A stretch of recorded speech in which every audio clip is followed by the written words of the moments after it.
حضرت صلی اللہ علیہ وآلہ وسلم پر وحی کا ابتدائی دور اچھے سچے پاکیزہ خوابوں سے شروع ہوا۔ آپ خواب میں جو کچھ دیکھتے وہ صبح کی روشنی کی طرح صحیح اور سچا ثابت ہوتا۔ پھر من جانب قدرت آپ تنہائی پسند ہو گئے اور آپ صلی اللہ علیہ وآلہ وسلم نے غار ہرا میں خلوت نشینی اختیار فرمائی اور کئی دن اور رات وہاں مسلسل عبادت اور یاد الہی ذکر و فکر میں مشغول رہتے۔ جب تک گھر آنے کو دل نہ چاہتا تو شہ امرا لیے ہوئے وہاں رہتے، تو شہ ختم ہونے پر ہی اہلیہ محترمہ حضرت خدیجہ رضی اللہ عنہا کے پاس تشریف لاتے اور کچھ تو شہ امرا لے کر پھر وہاں جا کر خلوت وزی ہو جاتے۔ یہی طریقہ جاری رہا یہاں تک کہ آپ پر حق منکشف ہو گیا اور آپ غار ہرا میں ہی قیام پذیر تھے کہ اچانک حضرت جبرائیل علیہ السلام آپ کے پاس حاضر ہوئے اور کہنے لگے کہ اے محمد پڑھو۔ آپ فرماتے ہیں کہ میں نے کہا کہ میں پڑھنا نہیں جانتا۔ آپ صلی اللہ علیہ وآلہ وسلم فرماتے ہیں کہ فرشتے نے مجھے پکڑ کر اتنے زور سے کھینچا کہ میری طاقت جواب دے گئی، پھر مجھے چھوڑ کر کہا کہ پڑھو۔ میں نے پھر وہی جواب دیا کہ میں پڑھا ہوا نہیں ہوں۔ اس فرشتے نے مجھ کو نہایت ہی زور سے کھینچا کہ مجھ کو سخت تکلیف محسوس ہوئی، پھر اس نے کہا کہ پڑھ۔ میں نے کہا کہ میں پڑھا ہوا نہیں ہوں۔ فرشتے نے تیسری بار مجھ کو پکڑا اور تیسری مرتبہ پھر مجھ کو کھینچا، پھر مجھے چھوڑ دیا اور کہنے لگا کہ پڑھو اپنے رب کے نام کی مدد سے جس نے پیدا کیا اور انسان کو خون کی پھٹکی سے بنایا، پڑھو اور آپ کا رب بہت ہی مہربانیاں کرنے والا ہے۔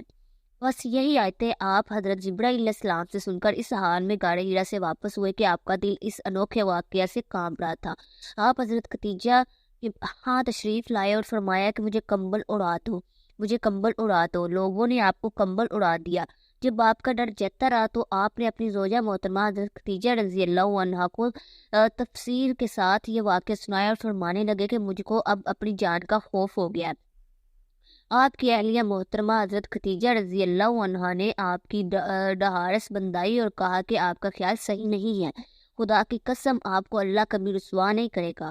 آپ تو اخلاق فاضلہ کے مالک ہیں، آپ تو کنبہ پرور ہیں، بے کسوں کا بوجھ اپنے سر پر رکھ لیتے ہیں، مفلسوں کے لیے آپ کماتے ہیں، مہمان نوازی میں آپ بے مثال ہیں اور مشکل وقت میں آپ امر حق کا ساتھ دیتے ہیں۔ ایسے صاف حسنہ والا انسان یوں بے وقت ذلت و خواری کی موت نہیں پا سکتا۔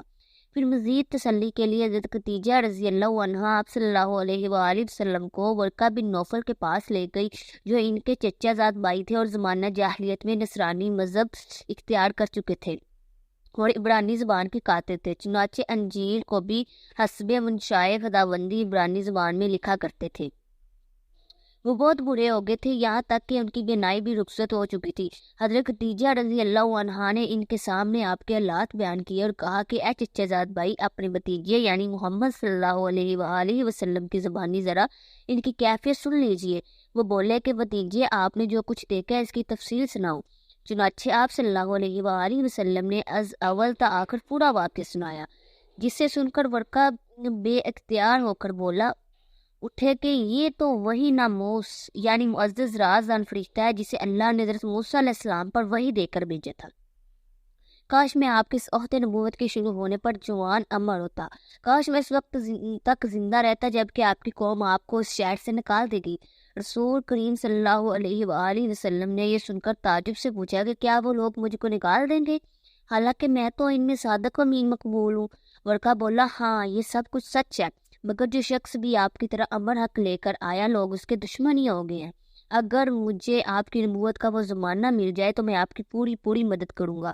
مگر ورقہ کچھ دنوں کے بعد انتقال کر گئے، پھر کچھ عرصہ تک وہی قیامت موقوف رہی۔